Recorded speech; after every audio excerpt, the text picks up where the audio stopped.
Now here's something I don't think I've showed you or told you about. And this is before I met you, because I was 10 or younger in Boy Scouts. This is my first sewing project ever. This is Robbie the raccoon. And you named it after me? Even though you didn't know we were going to be best friends? You were probably born right about the same time, which is actually kind of scary. Scott Hansen, Blue Nickel Studios. Let's see the boyhood. You said this was your first sewing project? No. Yeah, I was in Cub Scouts. Cub Scouts, and I made it. The first thing I ever made by hand. And I think it was machine. My mom for sure helped me, but he's in the bag now because he's losing some kind of fiber, and I don't know what this fabric is. It's asbestos. Probably.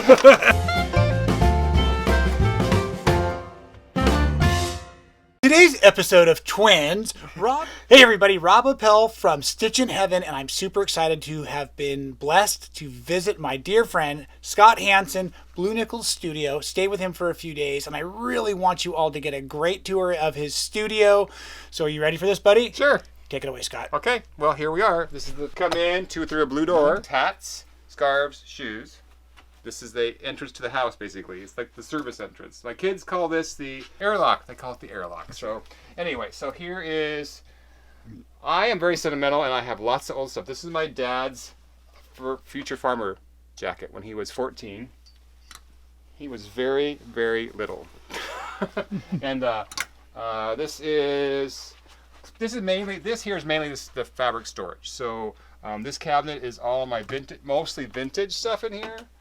Hey, wait a second. Let's let everybody get to know you a little bit better. How long have you been interested in textiles? I mean, give us your background, bud. Yeah, well, I don't know. I've always noticed colors. I remember curtains when I was a kid. My curtains in my mom's house. My mom always sewed. She sewed all her clothes. All my students sewed clothes for my cousins. She was always sewing, making stuff. If I had been born 50 years earlier, I'd probably be a window dresser because I like display. And this is a gun cabinet that was here when we bought the place. That was all brown and gunny looking, forest green brown, and I painted it, I don't know, kind of Latina looking with the hot pink. I think this is called lipstick pink, buzz in yellow, and this is an aqua I think I don't know. So, but here's a lot of my pincushion collection, a little box I found at the thrift store. Most of this is thrifted or gifted. And there's pincushion, a lot of sewing memorabilia in here, and like bobbins, and just things I thought were cool. These hands are really cool. I bought these hands years before this cabinet ever came into being, and I thought it needed these hands. This was made for these hands. So yeah. You love refinishing antique furniture, collecting. I like painting furniture. I'm not sure how good I am at refinishing it, but I like bright colors. Sure.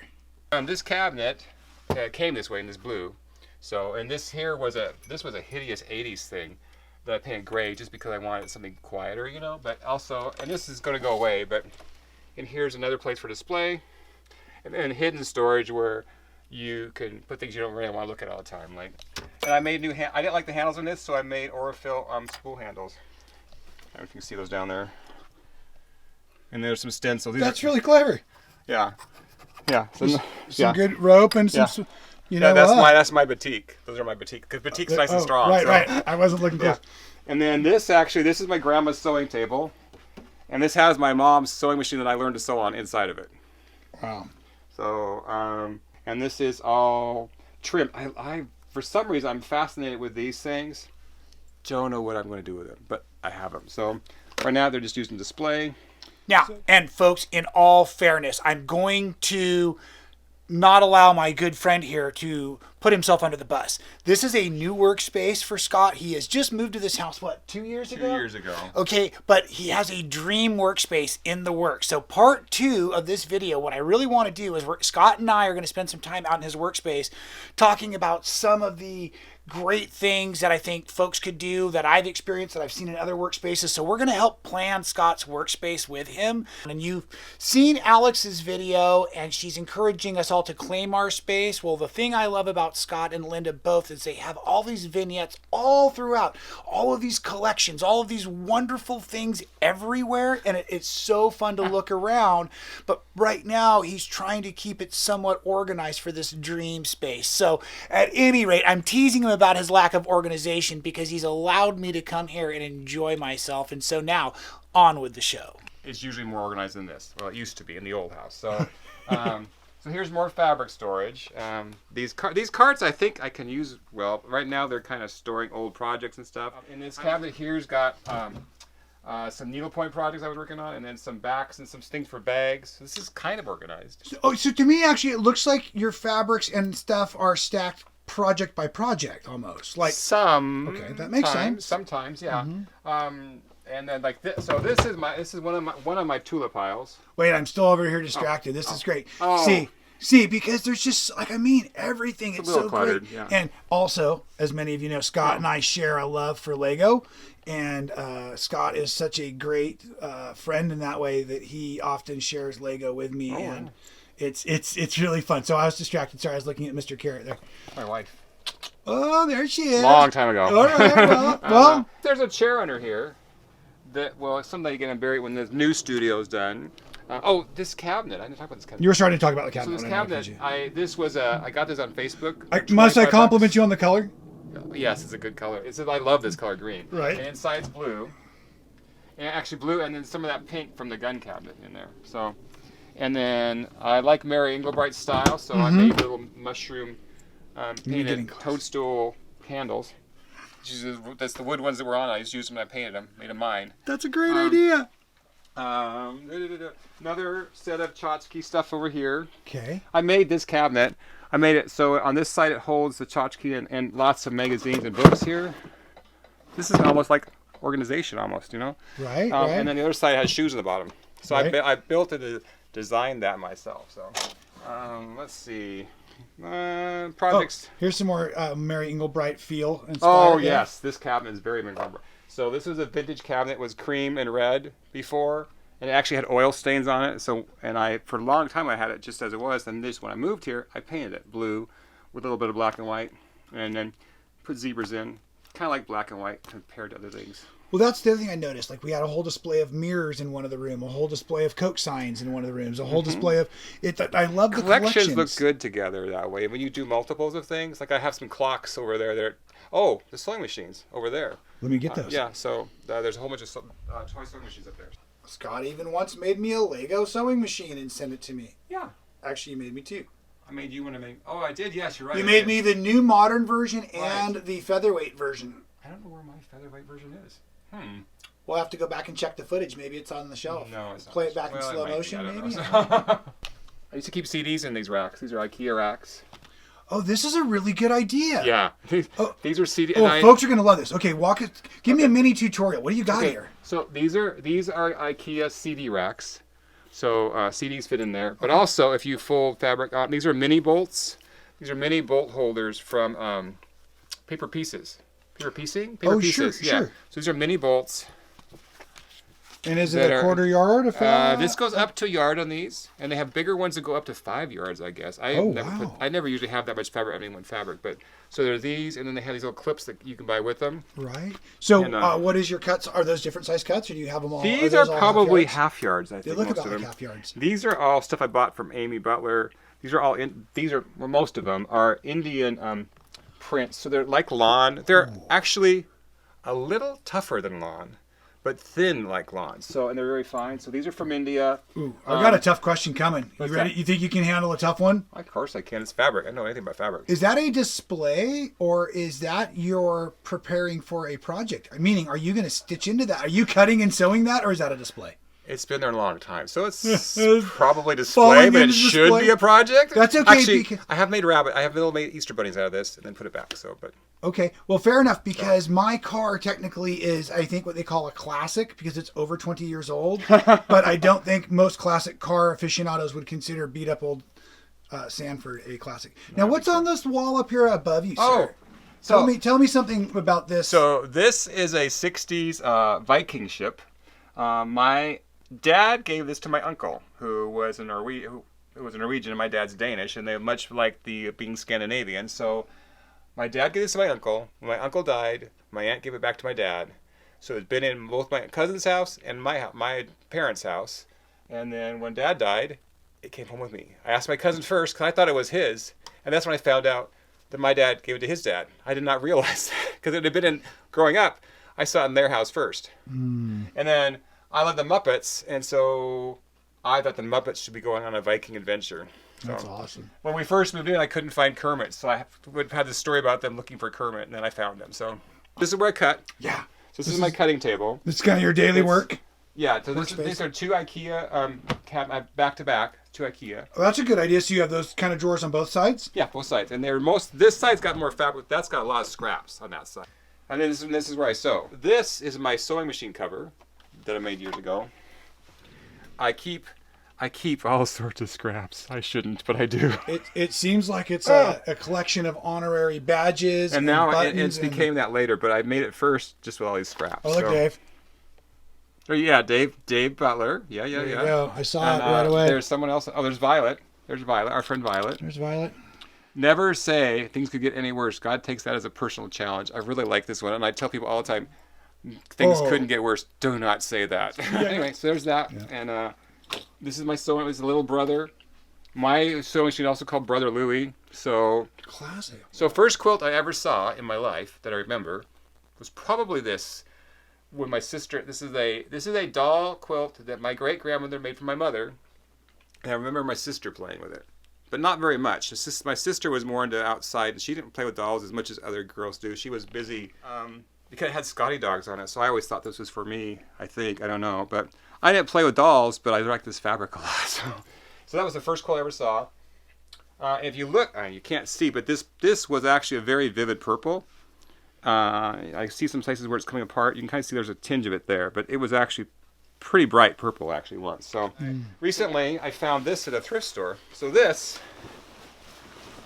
is an amazing quilt, and it was made. I have a little tag on it. Go ahead and hold it back up. I don't think everyone got to see it. Okay, hold on. It's a big quilt. It's a big quilt. I know. Yeah. So I'm gonna go back further maybe. I wanted to make sure I could see all that red in the center. It's actually balanced.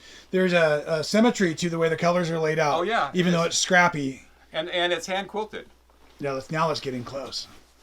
It's all hand quilted. Oh, in a cool star inside of the hexy pattern. Yeah, and then this is the back.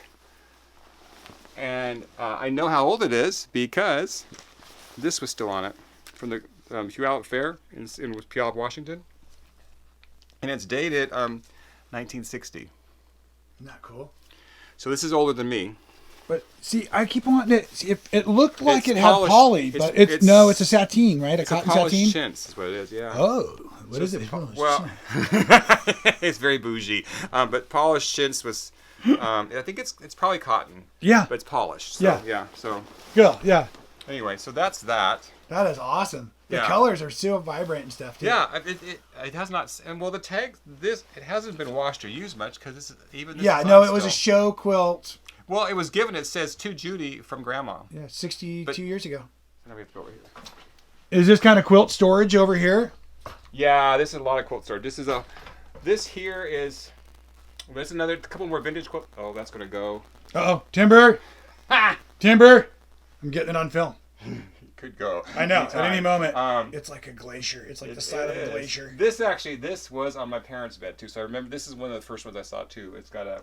You want to just get into a quick game of Jenga? I could put the.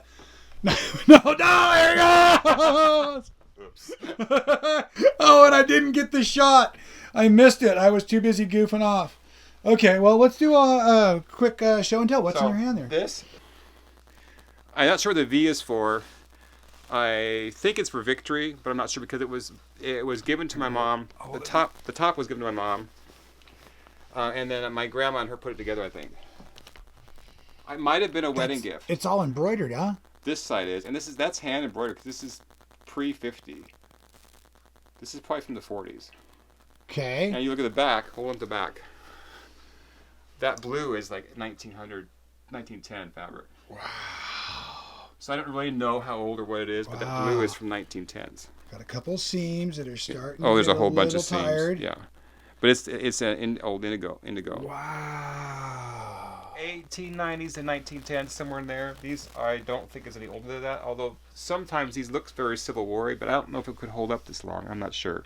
Where'd you get this one? from a lady. I don't remember who. This is from a gal named Kleinine. Don't remember her last name. We had it in our shop for sale, and then we stopped selling antiques, and so I still have it. I might sell it someday. For now, I really like it. It's one of my favorites. We sold a lot of them, and this is one of my favorites that are left. So, Smith. Her last name was Smith. Kleinine Smith. Neat. Yeah. Hey, so you brought up a good question a second ago, and I think maybe we should use this moment. I didn't know we were going here, but let's talk about this real quick, because I was taking some really pretty, footage of this beautiful quilt. Mm-hmm. And then you were started to talk about how do we repair, how do we maintain, how do we manage an antique quilt like that? I don't know. I mean, I'm not that expert for sure, so I don't. That back of that, I don't know what to do. I mean, I could do it by hand. You have to do it by hand, I think. Someone else can do it. It's not my thing. So. Here's my first question. That maybe I don't want to offend anybody out there that is going to take this the wrong way, but why fix it? I don't know. I haven't done it yet. I don't either. That's my point. I guess I'm getting at is I've thought of that would be when you could maybe make it into a jacket, maybe, but didn't. I don't know how long that. A pillow. It seems big for a pillow. I don't know. Right, but why is it? As it is, not the most incredible thing, just as it stands. Well, so far, that's all it ever has been. Right. Why do we have to fix it? Why do we have to repair it? Because it tells almost a better story and again, this is all my opinion, but for so many years, I've had people ask me, how would I repair? How would I get the stains out? How would I get the holes out of this? And to me, by mending the holes and taking the stains away, it's not the... But at the same reason, I think the part of that is that folks want to put them on display. People want to, and you don't probably feel comfortable to put that on display because then you know how quickly that would deteriorate the rest of the fiber. I think it's an American thing because, like in Europe and people use broken things all the time, and I don't mind using broken things. I haven't used that because I've not sure why I haven't used it. We got a lot of quilts around this place. Someone keeps making quilts, me. So, but. You're right. I don't. The only thing I was concerned is maybe the stitching it back up the bad parts in it because it gives it longevity. It helps it live longer. Stains and holes are not that big a deal, and holes are easily patched. And for one, a hole can just you put a little heart patch over it. You've already given it a new story, and you've given another addition to its life. So, right. I think that's interest actually, but. Rips are a little bit harder because then things start falling apart more faster. So when I was at Sisters, there was a couple of times where some of the team, the ladies from G's Bend, were there, and I went to a trunk show and they talked about the life cycle of their quilts, which started as the worn out parts of their clothing. Mm-hmm. Mm-hmm. Cut the shirt tails, they called them, because that was the part of the shirt that the kids hadn't rubbed worn and it wasn't used as the pot holder and all the stuff. If I'm remembering any of the story at all correctly. Then those pieces were cut up. They were put into quilt squares on the top. Those quilt squares were put together through all the batting. The batting was leftover pieces because many of the ladies worked picking cotton, working around in the cotton fields. They got the leftovers, gleaning cotton, if I may. Right. And then from that point, those were turned into quilts, almost all hand done at first. Well, all at first, yes, and then later on machine. Right. They would sing and pray, worship over the quilts while putting them together. Right. Then they would put those quilts on the beds, and they would stay warm. Mm-hmm. Right? And then when the quilt would now become worn again, not keeping you warm, or they'd created a new quilt, the quilt from the bed went into the wall where there was holes, and it was used as... Oh, it gets better. This gets better. It was used as insulation. Mm-hmm. That makes sense. Okay. Now, once it got wet... from the weather, because this is down south, so it's going to be humid and muggy and all that stuff. The quilts came out of the walls after the quilt that was on the bed, recently replaced by the new piece of art, was then put into the wall. Still following along, everybody? The quilts were bundled and lit on fire on the porch to what was called smoke the skeeters. So they were keeping the mosquitoes out of the homes by burning the quilts that they had made by hand. If I remember that correctly. And if I don't, I apologize. But man, that is the story that is always stuck in my brain. And then I start to think to myself, do we really, really, really take things a little sometimes too seriously? Oh, we always do. This is my pattern's called Twister.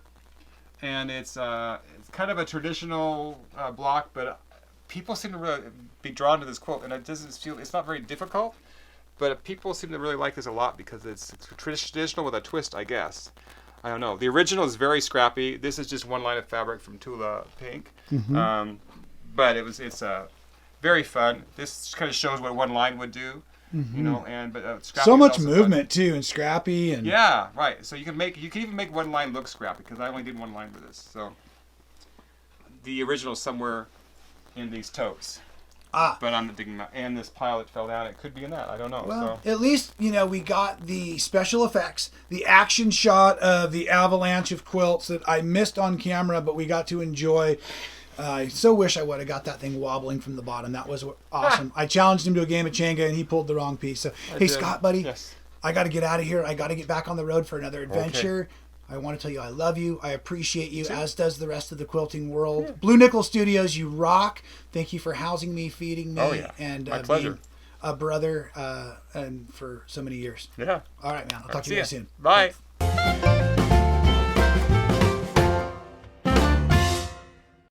Thank you so much for watching all the way to the end of the video. It really helps support our channel. If you haven't subscribed, do so now. Hit the little button to be notified every time we go live or do a new video for all of you. And here's one from the past I think you'll really enjoy.